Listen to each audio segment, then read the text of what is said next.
আজকের এই ইফতার মাহফিলে অংশগ্রহণকারী ইয়েতিম সন্তানরাই আজকের সবচেয়ে গুরুত্বপূর্ণ মেহমান। পবিত্র কোরআন এবং হাদিসে এতিমের হক আদায়ের ব্যাপারে মুমিন মুসলমানদের প্রতি ইসলামের কঠোর নির্দেশনা রয়েছে।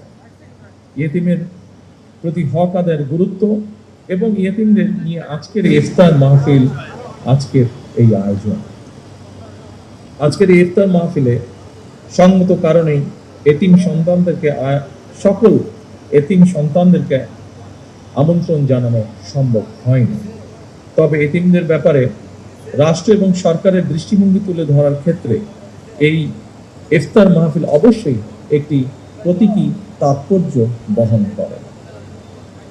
এই ইফতার মাহফিলে এতিমদের প্রতি বিত্তবানদের দৃষ্টিভঙ্গি এবং দায় দায়িত্ব পালনের ব্যাপারে একটি ইতিবাচক বার্তা দিবে বলে আমি ব্যক্তিগতভাবে দৃঢ়ভাবে বিশ্বাস করি।